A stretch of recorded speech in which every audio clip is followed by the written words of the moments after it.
Well, 1 second before we start this, I just need to clear my throat. It's kind of scratchy. It's been sore all day.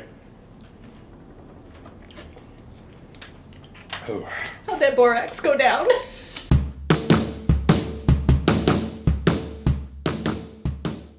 It went down pretty nicely. It tastes like fertilizer, but well, welcome to the January series of What Were They Thinking, Medicine Edition, because we thought, January, people tend to get sick. In January, it's cold. People contract illnesses, and what better way to change the pace of what were they thinking with some remedies to these common illnesses. So what I just swallowed was a lump of borax, which it was a common laundry detergent ingredient, or a maybe fire extinguisher ingredient, or something to insulate the walls of a house. Just kidding, I did not swallow that. So the disclaimer will, clarify things for you.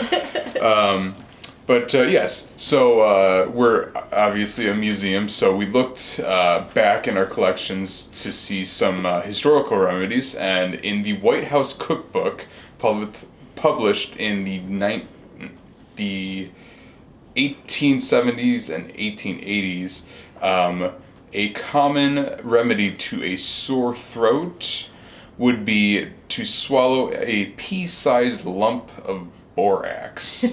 Obviously, borax is poisonous, that now we know, but back then we just swallowed the borax and cleaned the throat right up. Felt great after. Caitlin? Yeah, wow, that's a hard thing to follow up from, but are you a woman? You have troubles, including, but not inclusive to, headaches, bloating, cramping, too many or too few periods, pregnancy complications, swelling, or, just living in a patriarchal society where you can't vote. If so, there's one simple solution for you, and that is day drink.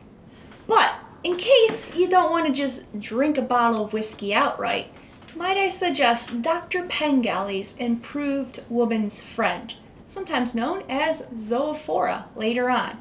So this is about the size of the bottle that this medication would come in, and it was equivalent in alcohol content to a full bottle of whiskey, with some herbs thrown in just to make it a little bit more medicinal. And it was made by a Dr. Richard Pengali out of Kalamazoo. Interesting guy. Originally trained as a Methodist minister, decided to become a doctor and start whipping up patent medicines. As you do. I mean, as you do in the 1880s, why not? And I originally found this medication in an ad from the Birmingham Eccentric for Whitehead and Mitchell's grocery store. They were selling Dr. Pengali's. But his wife was actually super interesting. She was a leader of the temperance movement in Kalamazoo, super against alcohol, gambling, that sort of thing. So I'm sure their dinner time conversations were really fascinating and interesting. And Dr. Pengali's promised to cure just about anything that ailed you if you were a woman and had any number of problems. And so I have a great testimonial here from a Mrs. Paul Burns of Parrishville, Michigan. And it's great. Y'all have to hear it. So, quote, "I want all my friends to know the great good Zoophora has done for me. I suffered for months with nervous prostration, sick headache, and kidney and bladder trouble. After holding consultation, 4 doctors said I would not live without an operation, and I was yet too weak to have one. Oh, tragic. Bunches formed in my bowels, and I became so sore that I lost use of my limbs. The doctors called the bunches tumors. He said that I had a floating kidney and would not be any better until I had it sewed into place. After using 1 bottle of Zoophora, I could stand on my feet. And after taking 3 bottles, I could walk around the room. And after the 4th bottle, I was able to walk out of doors. Mrs. Paul Burns of Parrishville, Michigan is a legend. Because after 4 bottles of this, I think most people would be passed out on the floor. She's walking around all healed.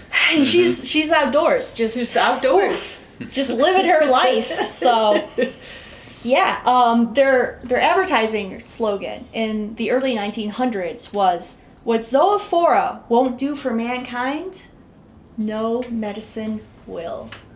Speaking of women's problems, Women have a lot of problems. I know. One of them is cranky, whiny little babies. Seriously. So, back to the Birmingham Eccentric. I love this page because it is completely filled with all of these medicines, including Kemp's Balsam.